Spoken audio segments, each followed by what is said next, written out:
friends, welcome to Nanda Bhavies. இன்னைக்கு நம்ம சேனல்ல என்ன பார்க்க போறோம்னா சூப்பரான பால் கொழுக்கட்டை எப்படி செய்யலாம்ன்றத பார்க்க போறோம். வாங்க இப்போ எப்படி செய்யலாம்னு பார்க்கலாம். இப்போ இந்த பால் கொழுக்கட்டை செய்யறதுக்கு மைதா மாவு எடுத்துக்கலாம். இப்போ மைதா மாவுல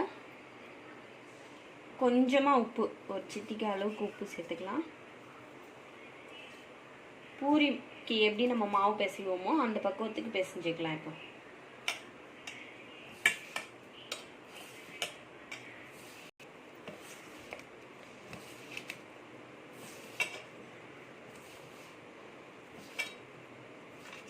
இப்போ மாவு இந்த அளவுக்கு நல்லா பிசைஞ்சாச்சு. இந்த அளவுக்கு பிசைஞ்சா போதும். இதான் கரெக்டான பக்குவம்.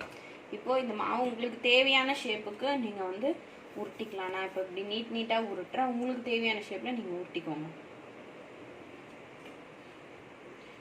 சின்னதாக உருட்டிக்கிட்டால் சீக்கிரம் வேகும்.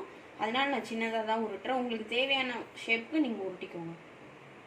இப்போ தண்ணி இந்த அளவுக்கு நல்லா சலசலன்னு கொதிச்சோன்னே நம்ம இந்த தட்டி வச்சதை இதுக்குள்ள சேர்த்துக்கலாம்.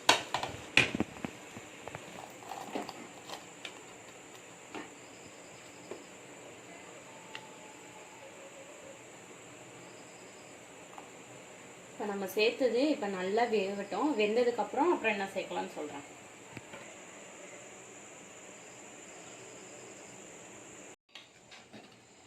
இப்போ நம்ம இந்த கொழுக்கட்டை வந்து சூப்பராக இந்த மாதிரி வெந்துடுச்சு. இப்போது மைதா மாவு கரைச்சி சேர்த்துக்கலாம். அதில் இப்போது அந்த திக்னஸ் வர்றதுக்காக ஒரு 3 ஸ்பூன் மைதா மாவை தண்ணி ஊற்றி கலந்துக்கலாம்.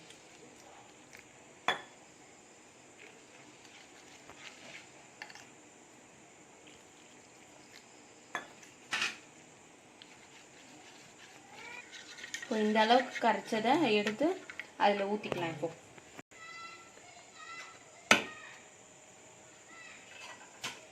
ஊற்றிட்டு கலந்து விட்டுக்கலாம்.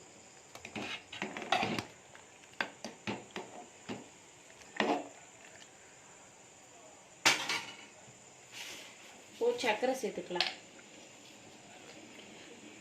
உங்களுக்கு சர்க்கரை வேணான்னா வெல்லம் கூட நீங்கள் சேர்த்துக்கலாம். நான் இப்போ ஒயிட் சுகர் சேர்க்குறேன். சர்க்கரை சேர்த்து நல்லா மிக்ஸ் பண்ணிக்கலாம். மிக்ஸ் பண்ணிவிட்டு ஏலக்காய் தூள் சேர்த்துக்கலாம் கொஞ்சமாக.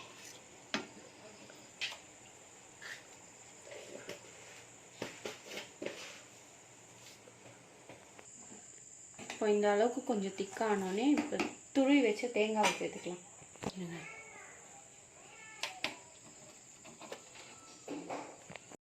இப்போ தேங்காய் சேர்த்துட்டு கொஞ்சம் நேரம் கொதிக்க விட்டு இறக்குனா நம்ம சூப்பரான பால் கொழுக்கட்டை, சிம்பிளாக செஞ்ச பால் கொழுக்கட்டை ரெடி ஆகிடும். கொஞ்சம் திக்கானோடனே ஆஃப் பண்ணிக்கலாம் ஸ்டவ்வை. இப்போது ரொம்ப சிம்பிளான சூப்பரான பால் கொழுக்கட்டை ரெடி ஆகிடுச்சு.